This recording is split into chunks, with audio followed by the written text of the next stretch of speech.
Hi students, welcome to Polyset and APRJC classes. AP Polyset, APRJC prepare అవుతున్న వారి కోసం maths content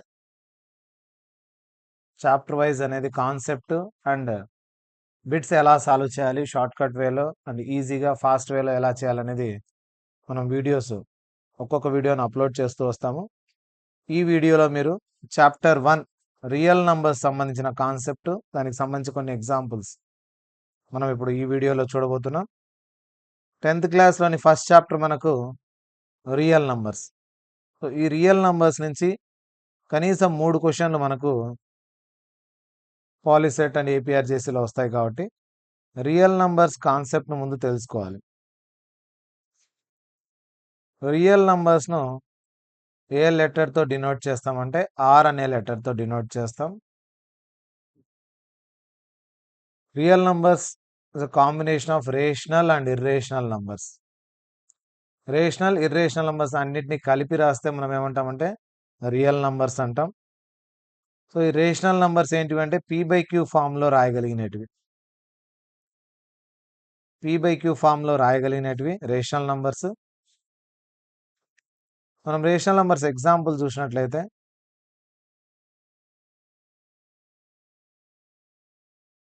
3/4, 5/7, డెసిమల్స్లో ఉన్న, డెసిమల్స్లో ఉండి పైన బార్ ఉన్న, ఇవన్నీ కూడా రేషనల్ నంబర్సే.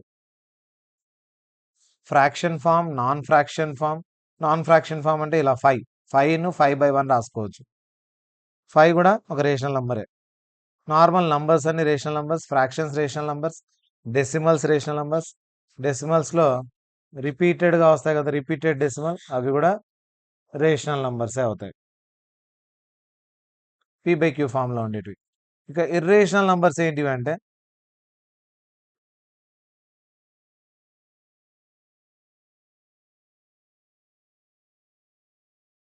ఇర్రేషనల్ నంబర్స్ అంటే నాన్ టెర్మినేటింగ్, నాన్ రిపీటింగ్ అంటాం.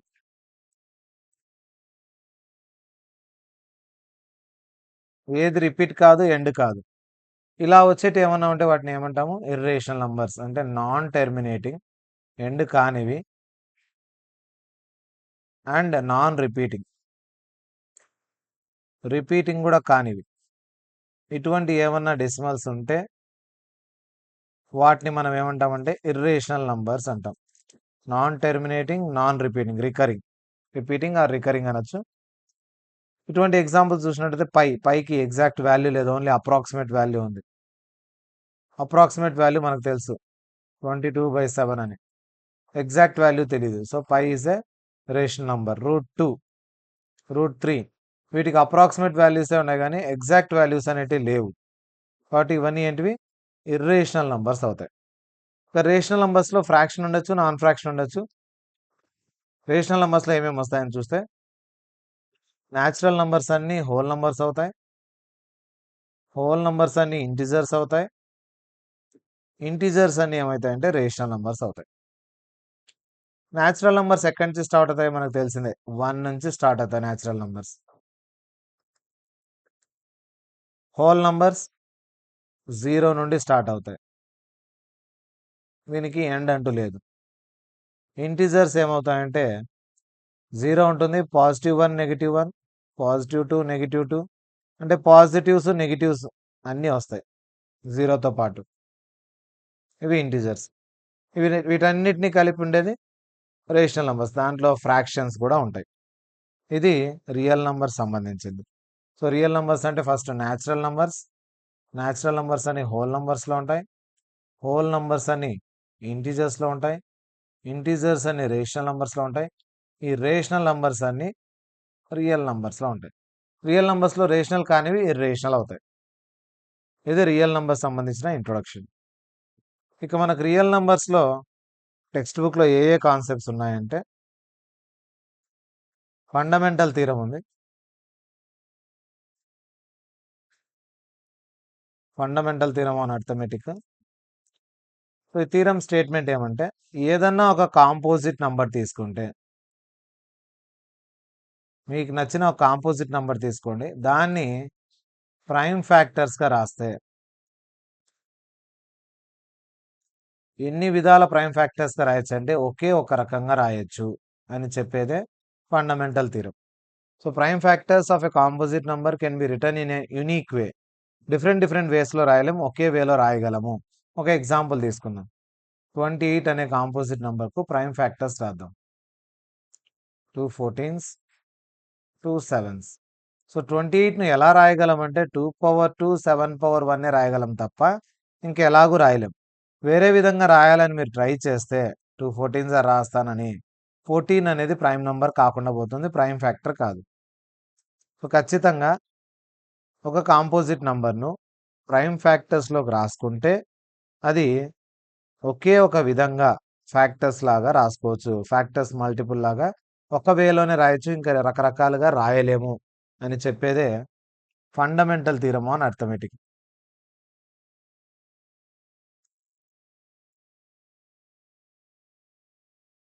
ఇక దీని తర్వాత ఏ కాన్సెప్ట్ ఉందంటే మన టెక్స్ట్ బుక్లో కాంపోజిట్ నంబర్ కాన్సెప్ట్. అంటే ఇచ్చింది కాంపోజిట్ నంబరా కాదా అనేది చెక్ చేయడం ఎలా అంటే ముందు కాంపోజిట్ నంబర్ అంటే ఏంటో తెలియాలి. కాంపోజిట్ నంబర్ అంటే దానికి అట్లీస్ట్ ఎన్ని ఫ్యాక్టర్స్ ఉంటాయి? 3 ఫ్యాక్టర్స్ ఉంటాయి. ఒక నంబర్కు అట్లీస్ట్ 3 ఫ్యాక్టర్స్, 3 లేదా 3 కంటే ఎక్కువ ఫ్యాక్టర్స్ ఉంటే దాన్ని మనం కాంపోజిట్ నంబర్ అంటాం. ఎగ్జాంపుల్ చూసినట్లయితే అతి చిన్న కాంపోజిట్ నంబర్ మనకు నంబర్ సిస్టంలో 4. 4 కంటే చిన్న నంబర్ ఏది తీసుకున్నా దానికి 2 ఫ్యాక్టర్సే వస్తాయి.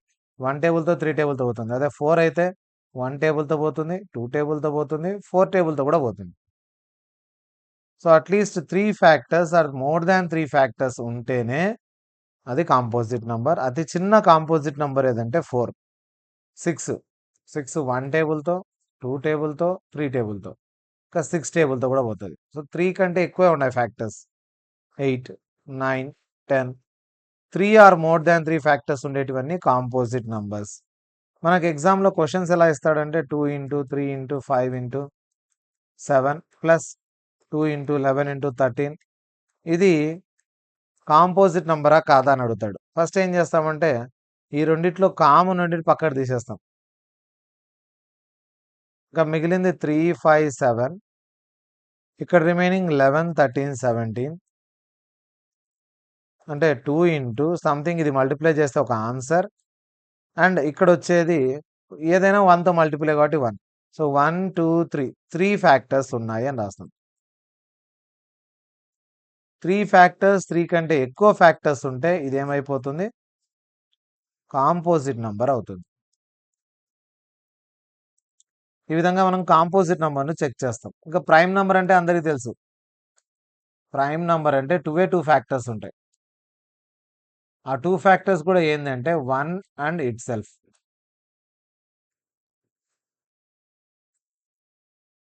రెండే 2 ఫ్యాక్టర్స్ ఉంటే అది ప్రైమ్ నంబర్ అవుతుంది.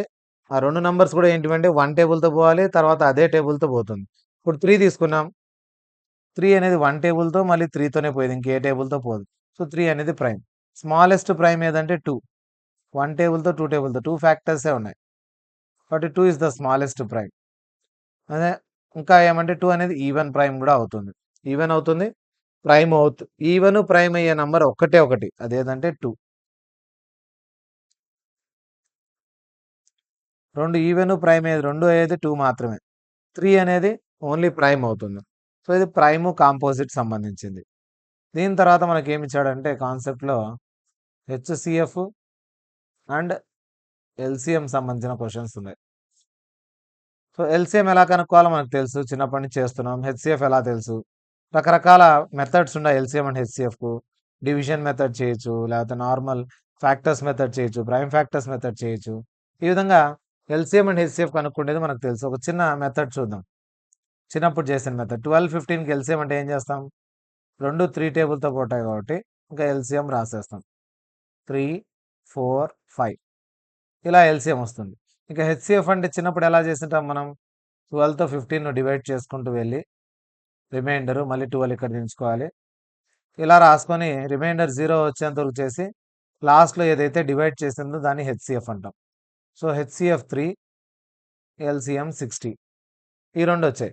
దీనికి సంబంధించి బేస్ కాన్సెప్ట్ ఏమంటే ఎల్సిఎం హెచ్సిఎఫ్ను మల్టిప్లై చేస్తే వచ్చే ఆన్సర్ ఎప్పుడు ఏముంటుందంటే ప్రోడక్ట్ ఆఫ్ 2 నంబర్స్కి ఈక్వల్ అవుతుంది.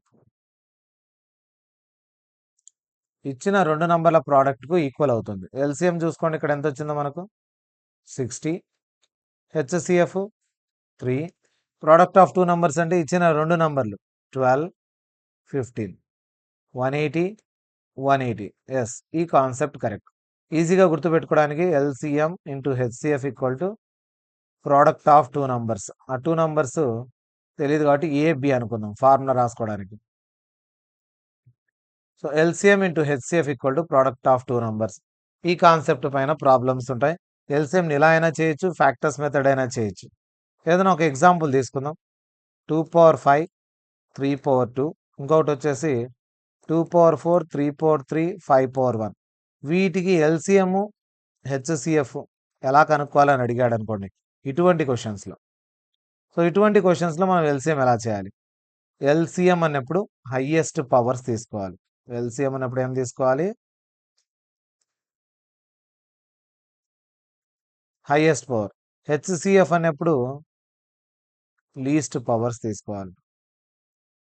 సో ఈ చిన్న ట్రిక్ తెలిస్తే చాలా మనకి. హెచ్సిఎఫ్ అనేప్పుడు లీస్ట్ పవర్స్, ఎల్సిఎం అనేప్పుడు హైయెస్ట్ పవర్స్.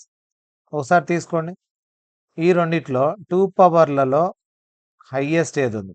2 పవర్ 4 ఉంది, 2 పవర్ 5 ఉంది. అందులో హైయెస్ట్ 2 పవర్ 5, ఇది ఎల్సిఎంలోకి వెళ్తుంది. ఇంకా హెచ్సిఎఫ్లో 2 పవర్లో చిన్నది హెచ్సిఎఫ్కి వస్తుంది. తర్వాత 3 పవర్లలో పెద్దది ఎల్సిఎంకి వెళ్తుంది, చిన్నది హెచ్సిఎఫ్కి వస్తుంది. ఇంకా రిమైనింగ్ ఏముంది? 5 పవర్ 1 ఒక్కటే ఉంది, అంటే పెద్దది ఉంది, చిన్నది లేదు. 5 పవర్ 1 పెద్దది. సో పెద్దది వచ్చేసి ఎల్సిఎంలోకి పోతుంది, చిన్నది ఏం లేదు కాబట్టి కింద ఏమని 5 పవర్ ఏం లేదంటే 5 పవర్ 0, 1. ఈ విధంగా మనం ఎల్సిఎం హెచ్సిఎఫ్ కనుక్కుంటాం. దీన్ని కావాలంటే మల్టిప్లై చేసి 32, 27, 5 ఆన్సర్ వేస్తాము. ఇక్కడ కూడా 16, 9, 1. ఎల్సిఎం హెచ్సిఎఫ్ ఈ విధంగా కనుక్కుంటాం. 160, 27, 102, 32, 42. ఎల్సిఎం అండ్ హెచ్సిఎఫ్ కనుక్కుంటే ప్రాసెస్ ఎప్పుడు ఇది పవర్స్లో ఇచ్చినప్పుడు క్వశ్చన్, అంటే ప్రైమ్ ఫ్యాక్టర్స్ లాగా ఇచ్చి దాని పవర్లలో ఇస్తే ఎల్సిఎం అండ్ హెచ్సిఎఫ్ కనుక్కుంటే మెథడ్ ఇది. ఇంకా ఏమిస్తాడు? ఎల్సిఎం ఇంటూ హెచ్సిఎఫ్ ఇక్కడ ప్రోడక్ట్ ఆఫ్ 2 నంబర్స్ అయ్యే విధంగా ఇచ్చి ఎల్సిఎం హెచ్సిఎఫ్ ఇచ్చేసి ఏదో ఒక నంబర్ మిస్ చేస్తాడు, ఆ నంబర్ను మనం కనుక్కోవాల్సి ఉంటుంది. ఫర్ ఎగ్జాంపుల్ బి లేదనుకోండి, ఎల్సిఎం ఇచ్చినాడు, హెచ్సిఎఫ్ ఇచ్చినాడు, ఏ ఇచ్చినాడు, బి ఇవ్వలేదు. అప్పుడు ఎల్హెచ్ ఈజ్ ఈక్వల్ టు ఏబిలో మనం ఏం చేస్తామంటే ఇంటూ 8 సైడ్ పంపిస్తే డివైడెడ్ బై అవుతుంది. ఇందులోంచి బి కనుక్కోవచ్చు, సెకండ్ నంబర్. ఒక నంబర్ ఇచ్చి ఇంకో నంబర్ ఇవ్వకపోతే ఈ నంబర్ ఇటు సైడ్ పంపిస్తే డివిజన్ అవుతుంది, సెకండ్ నంబర్ కనుక్కోవచ్చు. ఇలా ఏది మిస్ అయినా కనుక్కోవడానికి ఈ ఫార్ములా మనకు యూజ్ అవుతుంది. LCM into HCF equal to product of 2 numbers. So ఈ కాన్సెప్ట్ ఒకటి. దాని తర్వాత ఏమంటే units place or ones place.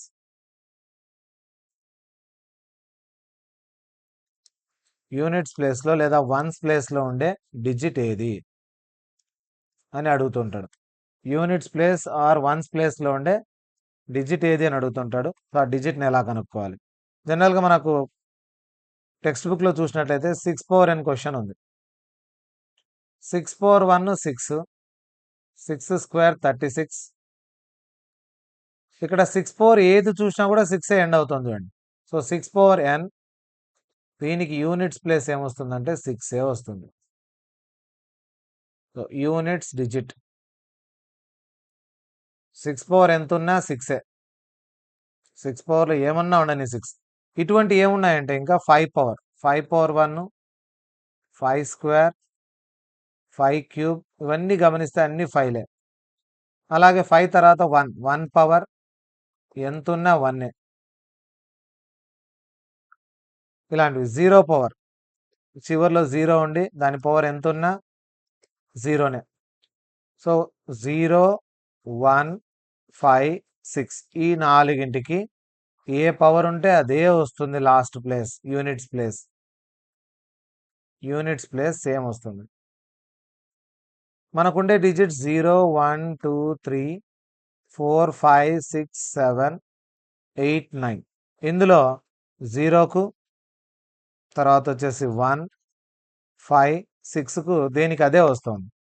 ఇక 4, 9 గమనించినట్లయితే ఈ 2 ఎప్పుడన్నా ఇస్తే 4 power 9 power. 4 power odd number ఉంటే 4, ఈవెన్ నంబర్ ఉంటే 6 వస్తుంది. బాగా గమనించండి. మళ్ళీ రిపీట్ అవుతుంది చూడండి.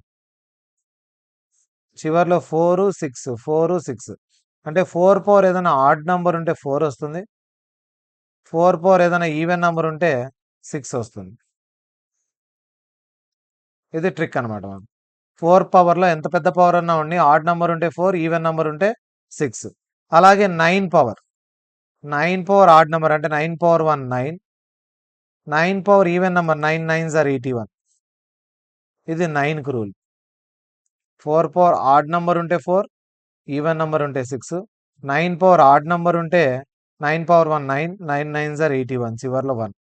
4కు 9కు ఈ విధమైన కాన్సెప్ట్ అప్లై అవుతుంది. ఈ నంబర్స్కు 0, 1, 5, 6 అనే దానికి ఎప్పుడు లాస్ట్ డిజిట్ సేమ్ వస్తూనే ఉంటుంది. 9 పవర్ ఉండేదానికి ఏమవుతుందంటే ఆడ్ ఈవెన్కు మారిపోతూ ఉంటుంది.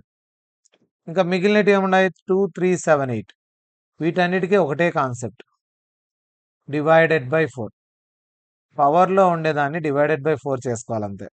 2 పవర్ ఫర్ ఎగ్జాంపుల్ 152 ఉంది, లేకపోతే 125, 1525 ఉంది.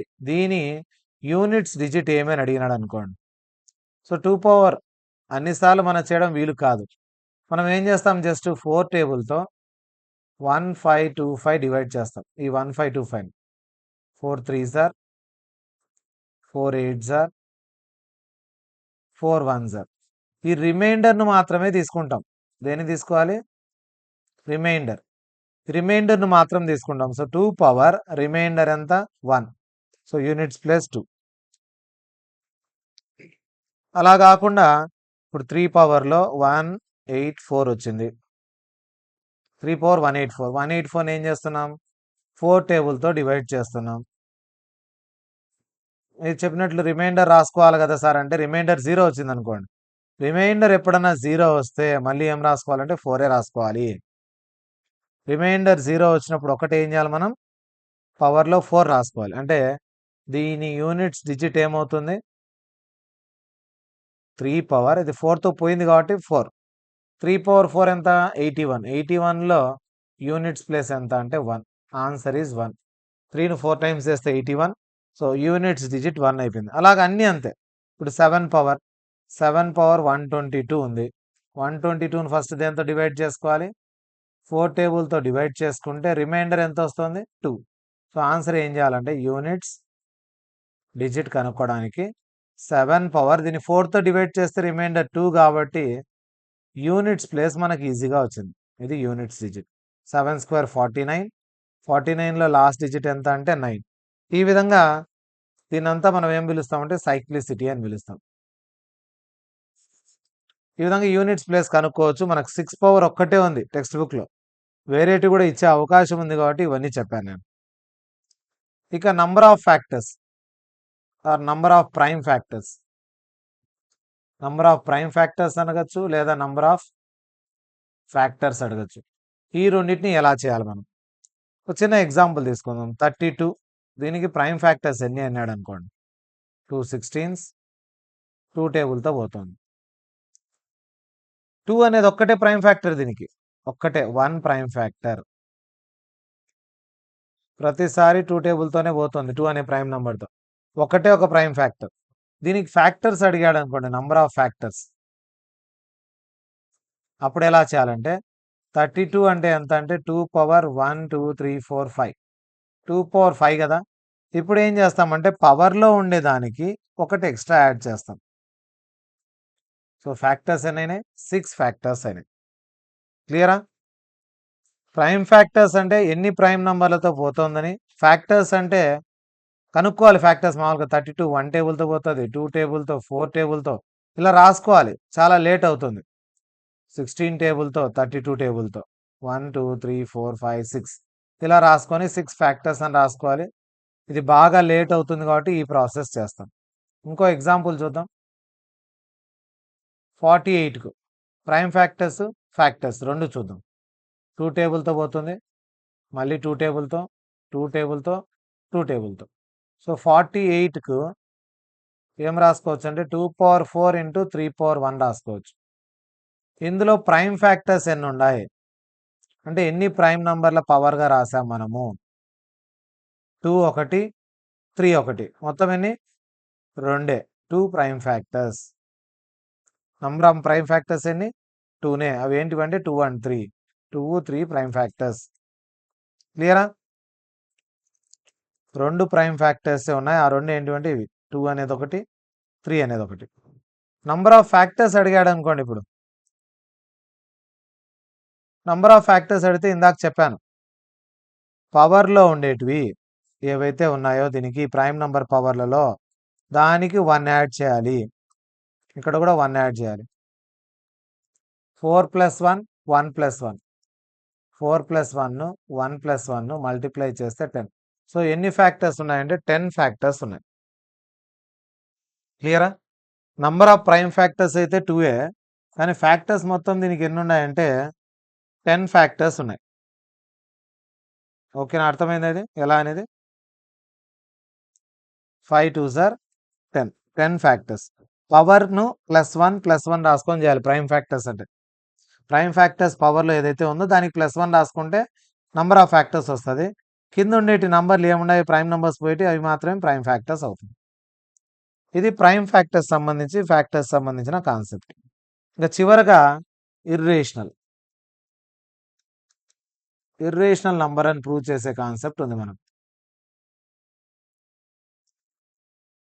ఇర్రేషనల్ నంబర్స్ ప్రూవ్ చేసేది ఏమంటే √2 ఇర్రేషనలా కాదా, √3 ఇర్రేషనలా కాదా, 3 + 2 √2 ఇర్రేషనలా కాదా అంటే మీరు యాడ్ చేసేటప్పుడు కానీ సపరేట్ చేసేటప్పుడు కానీ ఒక ఇర్రేషనల్ నంబర్ కనిపించినా అది ఏమవుతుందంటే ఇర్రేషనల్ అవుతుంది. ఒకటి కాంబినేషన్స్ నేను రాసి చూపిస్తాను. ఇది మనకు ఎగ్జామ్కి ఎక్కువగా అవసరం అయితే. Some of rational number irrational number ఏమవుతుంది? ఒక రేషనల్ ఒక ఇర్రేషనల్ తీసుకుంటే ఏమవుతుందంటే always irrational.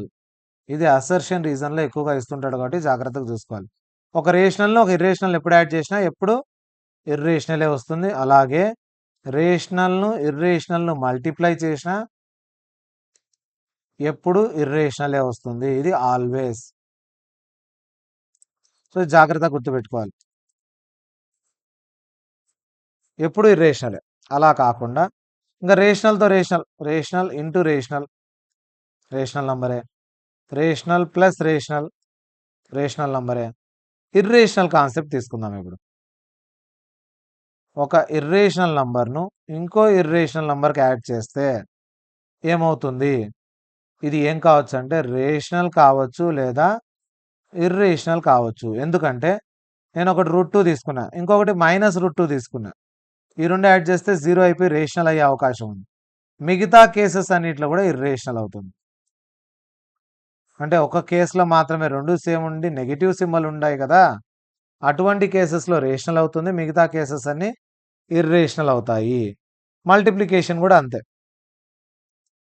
Rational are irrational. ఎలాగంటే ఇప్పుడు మల్టిప్లికేషన్ తీసుకుందాం. √2 ఇంటూ √18 రెండు ఇర్రేషనలే. 18 2s are 36 36కి రూట్ ఉంది. కానీ √2 ఇంటూ √3 తీసుకున్నాం అనుకోండి √6 ఇదేమైపోయింది ఇర్రేషనల్ అయిపోయింది. ఇదేమో రేషనల్ అయింది. అంటే రెండు కేసెస్ కూడా కరెక్టే, రేషనల్ కావచ్చు ఇర్రేషనల్ కావచ్చు. ఎక్కువగా మనకు అడిగేది ఏదంటే ఈ కాన్సెప్ట్ ఎక్కువగా వస్తాయి. ఈ రెండు లాస్ట్లో ఉన్నాయి కదా, ఇది ఎక్కువగా అడిగే అవకాశం ఉంది. ఈ రెండింటిని irrational numbers multiplication, irrational numbers addition రెండు రేషనల్ కావచ్చు ఇర్రేషనల్ కావచ్చు. ఒక ఇర్రేషనల్ ఒక రేషనల్ యాడ్ చేస్తే ఇర్రేషనల్ అవుతుంది. ఒక ఇర్రేషనల్ ఒక రేషనల్ మల్టిప్లై చేస్తే ఆల్వేస్ ఇర్రేషనల్ అవుతుంది. సో వీటిపైన మనకు కొంచెం ఐడియా ఉండాలి. ఓకేనా? వీటిపైన ఐడియా ఉంటే మనం ఈజీగా ఐడెంటిఫై చేయొచ్చు అండ్ రేషనల్ ఇర్రేషనల్ కనుక్కోవచ్చు. ఇంకా ఫైనల్గా కొన్ని ఇర్రేషనల్ రేషనల్ మిక్స్ ఇచ్చి వీటిని మల్టిప్లై చేస్తే ఏం నంబర్ అవుతుంది అంటాడు, లేదా which of the following is rational అంటాడు. విచ్ ఆఫ్ ది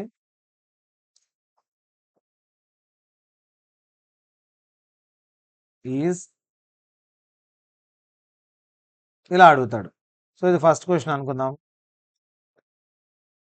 ఇది సెకండ్ క్వశ్చన్. థర్డ్ క్వశ్చన్ అవుతుంది. దీంట్లో రేషనల్ ఏదవుతుంది అని అడుగుతున్నాడు. ఫస్ట్ క్వశ్చన్ కనుక చూసినట్లయితే ఇది a plus B into A minus B ఫార్మ్లో ఉంది. a plus B into A minus B formula A square minus B square. 2 square 4, square root cancel పోతే 3, 4 మైనస్ 3 1. ఇది రేషనల్ నంబర్. చూడండి, రెండు ఇర్రేషనల్ మల్టిప్లై చేసినప్పుడు రేషనల్ వచ్చింది. ఇక్కడ చెప్పాను కదా కాన్సెప్ట్. రెండు ఇర్రేషనల్ మల్టిప్లై చేసినప్పుడు రేషనల్ వచ్చే అవకాశం ఉంది. ఇర్రేషనల్ అయినా రావచ్చు. తర్వాత రెండు ఇర్రేషనల్ ఇక్కడ కూడా. దీని ఏ ప్లస్ బి ఏ మైనస్ బి లేదు కాబట్టి ఏం చేస్తాం, జస్ట్ మల్టిప్లై చేసుకుంటాం. 2 3s are 6. 2 into root 2 2 root 2. 3 into root 3 3 root 3. Root 3 into root 2 root 6. ఇది ఇర్రేషనల్, ఏం చేయలేం, దీన్ని ఇర్రేషనల్ అవుతుంది. అలాగే A plus B whole square formula type ఉంది. ఇది A square plus B square plus 2ab. A square plus B square plus 2ab. 16, square root cancel పోతే 3. So root 3కి వాల్యూ తెలియదు మనకు, ఆగిపోయింది ఇక్కడ ఆన్సర్, ఇంకా రాదు దీనికి. రూట్ 3 వాల్యూ తెలియదు కాబట్టి ఇది ఏమైపోతుంది, ఇర్రేషనల్ అవుతుంది.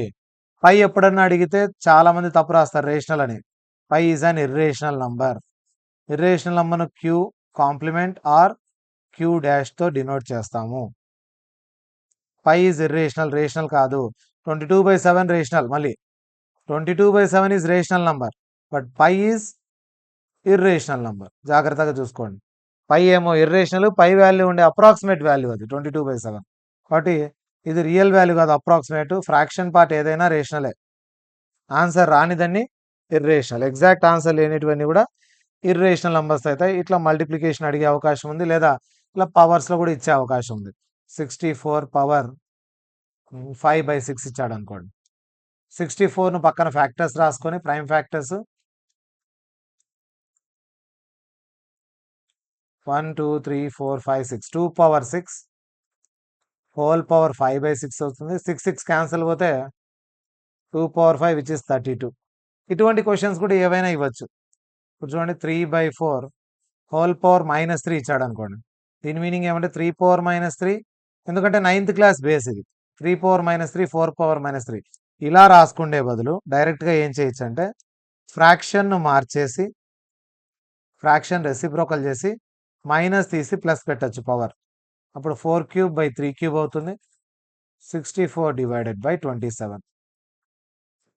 ఈ విధంగా చేయొచ్చు. ఇంకా ఫస్ట్ చాప్టర్లోని ఫైనల్ కాన్సెప్ట్ టెర్మినేటింగ్గా నాన్ టెర్మినేటింగ్గా ఎలా కనుక్కోవాలి. డివైడ్ చేయకుండానే టెర్మినేటింగ్ డెసిమలా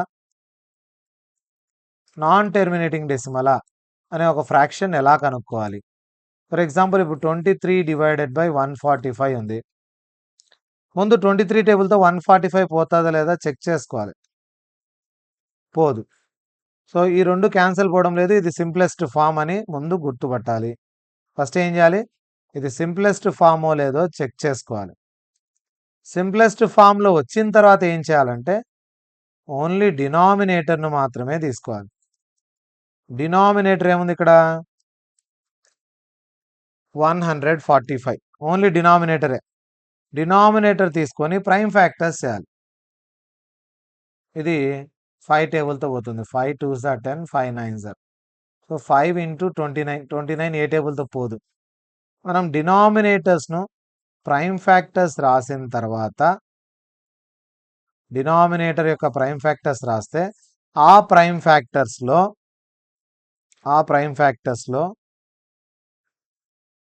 5 కనిపిస్తుంది కదా, 5 కానీ 2 కానీ ఉండొచ్చు.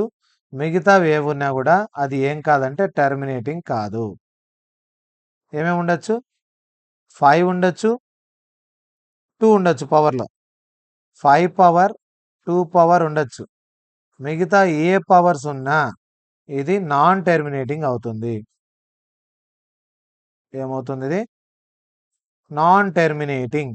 ఎందువల్లంటే 5 పవర్ 2 పవరే ఉండాలి. మిగతా ఏ పవర్ ఉన్నా కూడా నాన్ టెర్మినేటింగ్ అని రాసేయాలి. ఎగ్జాంపుల్ తీసుకుందాం, అర్థమవుతుంది.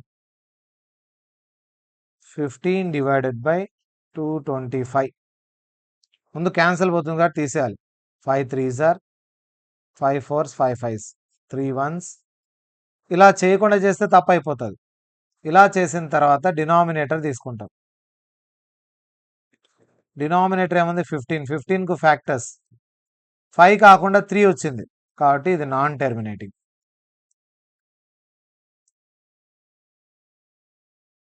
ఇంకో ఎగ్జాంపుల్ చూద్దాం. 2 క్యాన్సిల్ పోవు కాబట్టి డినామినేటర్ను తీసుకోవాలి. డినామినేటర్లో ఎంత ఉంది? 8 ఉంది. 8కు ఫ్యాక్టర్స్ చేస్తే 2 ఇంటూ 2 ఇంటూ 2. సో 2లు 5లు ఏవైనా ఉండొచ్చు.